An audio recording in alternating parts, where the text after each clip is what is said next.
Today's reading.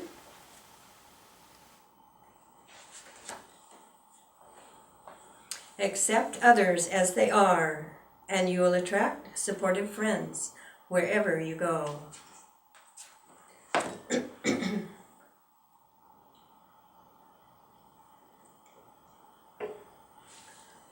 I'd like to tell you a little story that happened to me that applies to this reading. I worked at a job in an office at one time, and in the office, of course, there were people of all sorts of different temperaments, but there was one who was difficult, I suppose we'll say. Somebody, she wasn't abusive or something, but she was just really difficult to work with. And I found myself reacting to her in not a very positive way. And so time went by, and as I worked during that year, I thought, it might be nice to get a different job where I wouldn't be having to deal with this person who is so difficult to work with. And so I continued on and started to dream about a new job, of course. And as I did so, I continued to have to work with her, and I generally was rather dismissive of any of her ideas, or not very helpful when she had something to ask me. And so life went on there, and it wasn't all that pleasant. And finally, a year had gone by, and I found to my surprise that I was offered a job out of the blue without looking for a job. I was offered another job, and I thought, oh, okay, good. This is my sign. This is how I'm going to escape from this situation with someone that I have a difficult time working with. And I gave it some more thought, and I remembered something that Swamiji had told us many years ago about a situation that he had when he was a monk in the monastery with Yoganandaji. There was someone there there were two people there who had a very difficult time getting along. And Swami was not, fortunately, a part of this little disagreement that went along all the time, but he was there and observed it all the time. And so time had gone by, and the two people could not get along. And finally, one of them, in exasperation, one of them left the monastery. Well, some years, I guess, went by. I don't remember how long it was, but Swamiji saw this man again who had left, and he said, you know, the guy that I could never get along with there at the monastery, well, now there's three of them at the place where I work now. And I remembered that little story, and how, you know, sometimes we're given these little things as a test or a lesson, a little education perhaps, in what we might do. And I thought, all right, maybe that's another sign to me that I need to just wait and see what happens and try it and see if we could get along a little bit better. And so I did. I spent another year working with this person and consciously stilling the reactive process that we speak of in yoga. Not each time she did something or said something that I found annoying and irritating, I just consciously accepted it, rather than reacting to it. And I continued with that through that year. You know, at the end of that year, we had become good friends. This is often what will happen if we can accept a situation, not only people, but accept a situation as it is. We'll find we've made a lot of spiritual growth, and this is why we're here. And so whenever we can do something that will help us to grow spiritually, it's very advantageous. And I found, as I say, that I had made a good friend, just as he says here in the book, in Living Wisely, how that we will find supportive friends everywhere if we can accept people as they are. Joy to you. Namaste. Thank you, Sadhanadevi. That was a wonderful story, and I suspect every one of us has some variation of that. We find ourselves in life surrounded by circumstances. We don't always like them, but you could say that for one reason or another, karma has drawn us into those circumstances, and that's what life has given us. And perhaps every situation we have in life has been exquisitely chosen for us. By who? By God, but ultimately been chosen for us by ourselves, by our own karma. We've drawn those situations to ourselves so that we might learn whatever the particular lesson is in life. So every situation, look at life in that way. The situation has come to us, there's something there for us to learn. And if we learn, we graduate. It's like going to school. We graduate and we move on. What happens? We go to the next standard. And of course, we have new lessons to learn. But if we don't graduate, what do we have to do? We have to pass that grade once again. And so let's graduate from one to the next, and slowly, we begin to refine ourselves. I remember a story in the life of St. Francis. You maybe heard this before as well. And he, of course, was extremely magnetic and loving. And in his life, he began to draw many monks to his work, to his life itself, and wanted to emulate St. Francis. And so he had a number of monasteries where he was staying in one, and he was away from the monastery at that time. And apparently the story goes that while he was away, two criminals that were running from the local villagers, they were robbers, they were running from the villagers, trying to escape because the villagers had finally had enough of them and were going to deal with them. And so the robbers came to the monastery and they knocked on the door and asked for asylum. In those days, if the criminal went into the monastery or in a church, it was sacred, and so they had asylum there. And so they came looking for rescue, and the monks who answered the door at that time saw them and recognized them as robbers and says, "How dare you come here?" Cast them out and wouldn't accept them into the monastery and give them safe harbor. And so the robbers ran away and hid in the forest.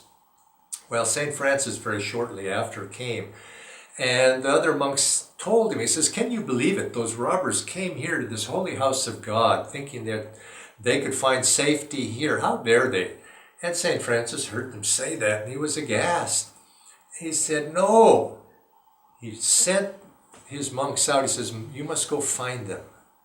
And the monks, of course, obediently they went out, searched in the forest, and they found the two robbers, and they brought them back to the monastery. And St. Francis welcomed them in. He welcomed them in, he clothed them, he fed them, and he gave them safe asylum there in the monastery, and treated them as brothers in God, which they were. And they came in and they were so touched by the reception of St. Francis, because St. Francis was seeing them not as robbers, but he was seeing them as brothers, brother souls. And he saw something that was inside them that was deeper than what other people saw on the surface. And by seeing that, St. Francis, by seeing that, was able to touch them on that level.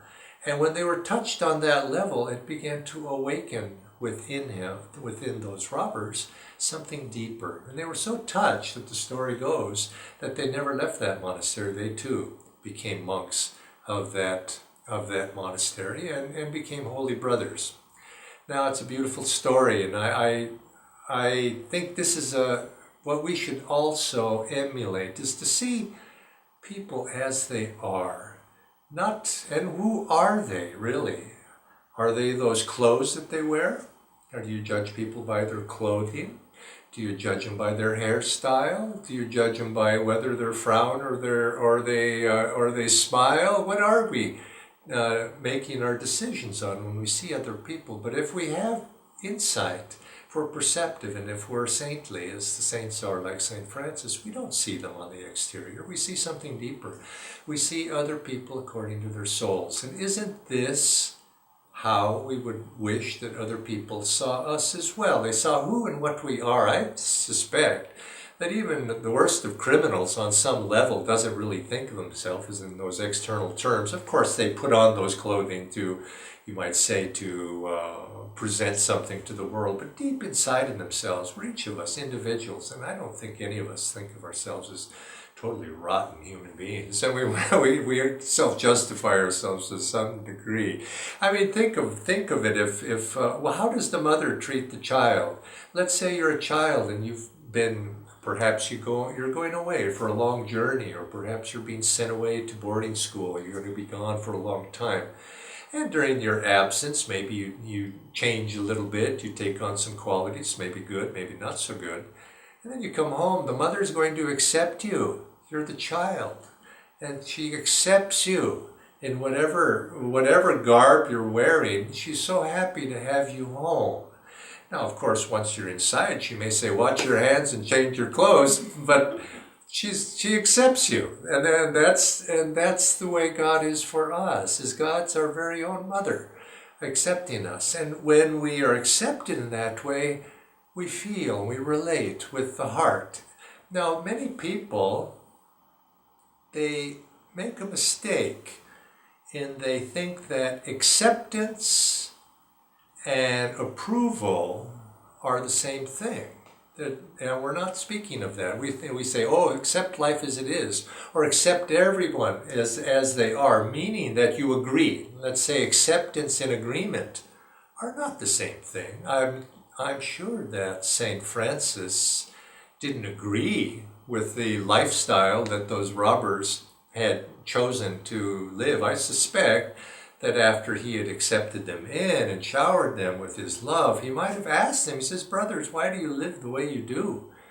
You're just causing yourself pain. You're causing yourself suffering. Why live like that? Why not live in a better way?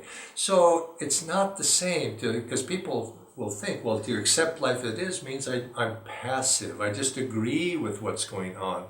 And many people are like that with other people when they behave or interact with other people. Somebody comes, they don't agree with them.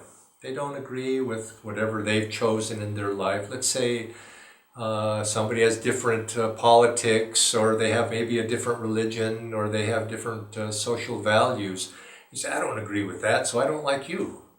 Well, isn't it just a little bit like the clothing that person is wearing? They put on something outside themselves, but it's not really who they are.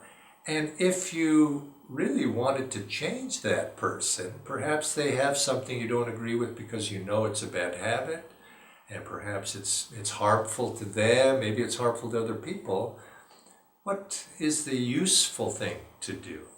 You might say the useful thing is to help that person, to help change the situation. If there's something in a situation that you don't agree with, life, you could say, is we should accept life, but if you don't agree with the situation, well, the first thing we have to do in any situation is be able to recognize what is. We have to recognize what is before we can change it. Imagine you're a general in an army and you're surrounded. Now, many people, they think spirituality is just simply to affirm, I'm not surrounded. I am the victor. I will conquer. And they're surrounded, and they don't recognize it. Nobody's really surrounding me because I'm omnipotent. Mm-hmm. Well, that might be a little bit presumptive, to take that approach if they're surrounded and the next day they're conquered and they're overwhelmed. Do you want a general like that? Well, do you want to be like that? Because we're the general of our own army. We have to recognize what is. If we're surrounded, we have to take proper precaution. We have to respond to what is and do the necessary, not pretend that something is not. And to come to that realization of what is not, we have to first begin by recognizing what is. And it's the same thing with people. We can see people, if we truly do want to help other people, we have to see people as they are. And so consequently, if you have a thief in your home, maybe you don't want to leave the precious silverware out and walk out the door. So you take whatever precautions are necessary, but that doesn't mean that you see that person as a thief. You maybe recognize he has that habit or propensity, but underneath, it's a child of God. And so consequently, you'll find from a very practical point of view, if you can embrace other people as souls, brothers in God, sisters in God, and if you see them in that way, you'll find that immediately people will respond to you in the same way. If you see them in terms of externals, that barrier is there, and they also tend to see you in that way. They're defensive in that way. And you find that you can break down those barriers when you begin to try to go underneath what is on the external to see them as they are. And what really is this about? This is about love. It's if you can learn to love that other person, that is as who and what they really are.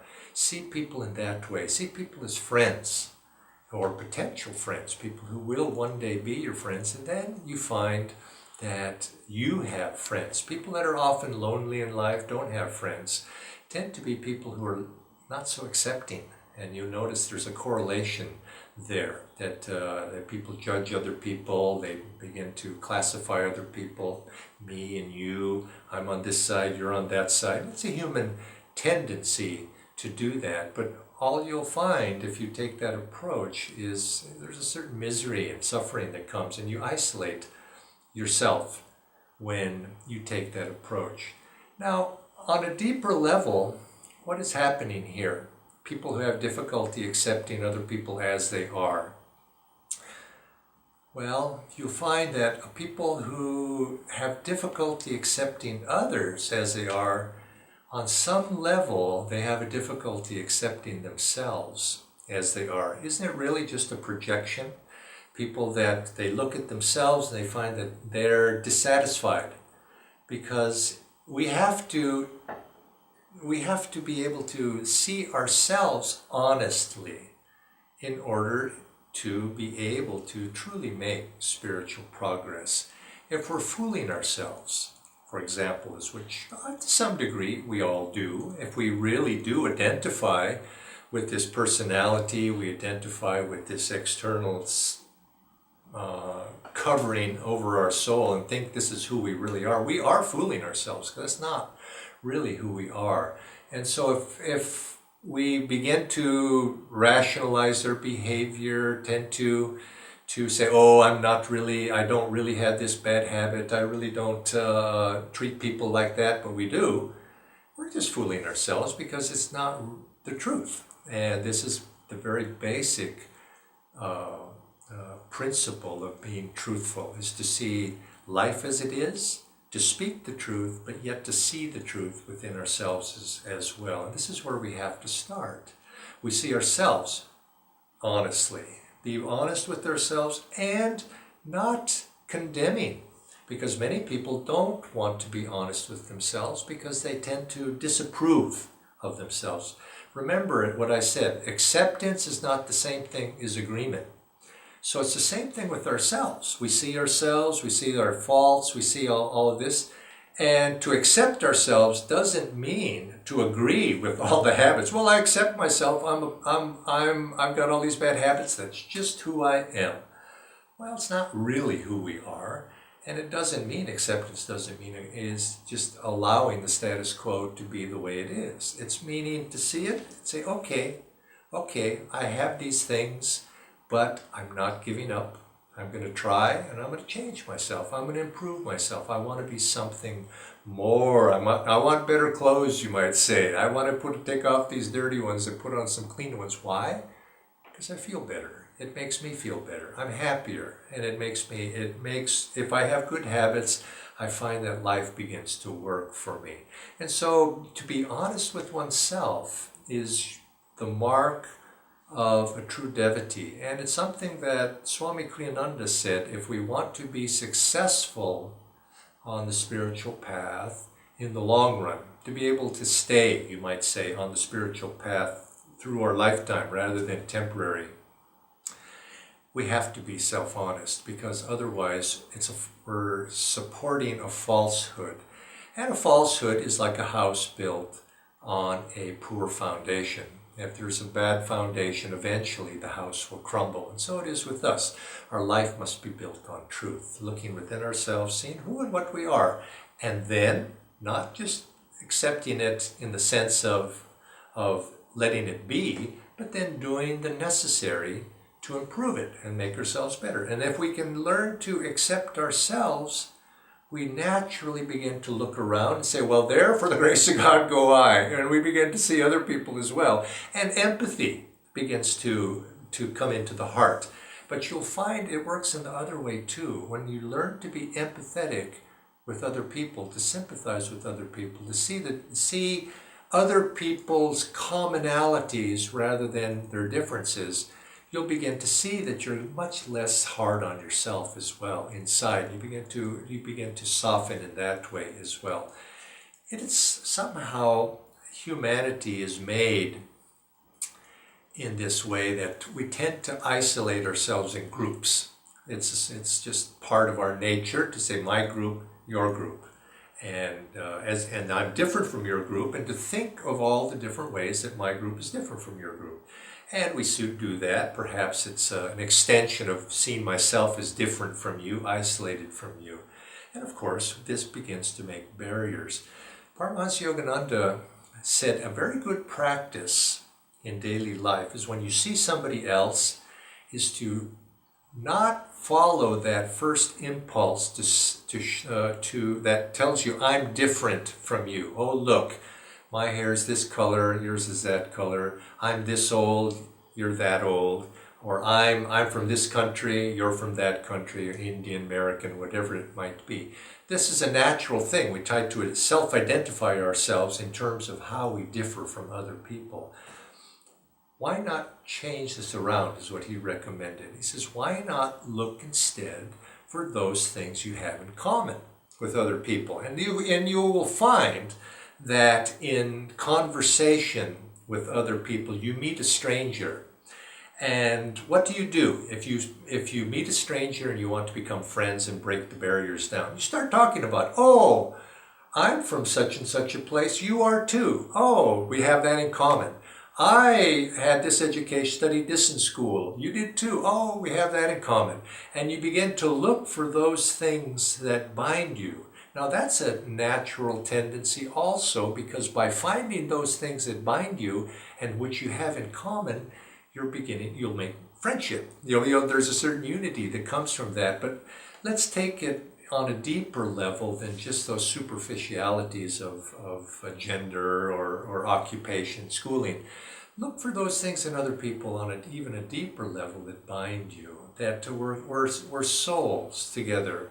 And if you can find those things of how you and I are not different, we begin to come closer. You have the same pain, you might say, that I have that pain, or I have experienced perhaps at one time. And so when you speak of your difficulties, I can empathize with you, and similarly you can sympathize with the struggles that perhaps I have in life as well. And little by little, as we begin to break that barrier of difference in the pursuit of commonality, we'll find that we begin to reach, you might say, union with one another on a soul level. And isn't this what yoga is about? Yoga is union, to break down or to remove those veils that separate us from, you might say, within ourselves, the lower self from the higher self. And so we can practice yoga inwardly, of course we do, but outwardly in everything, seeing how things unify one or another, what is common, what allows me to embrace life and not that which separates me from life. Yogananda said a nice saying that I would recommend that we all remember. He said, if you cannot learn to win the love of your fellow man, friends, how is it possible to win the love of God? We have to start by one another. We start by that life that's around us, the people around us. Many people say, oh, I love God, it's just people I can't take. And That, because people have their problems and we have our problems. Well, it's through those people, through the situations in life, that we're going to be able to love God. We're going to be able to gain the capacity to love God. And it begins by learning to accept. But again, not the superficialities, but accepting life as it is, accepting other people as it is. And not accept, if I put it in that way, it's sort of a sense of grudging. Oh, I guess I gotta accept that guy. I really hate him, but I guess I have to accept him because it's in my best interest. And so you go about it that way. Well, if it takes that to start, then start there.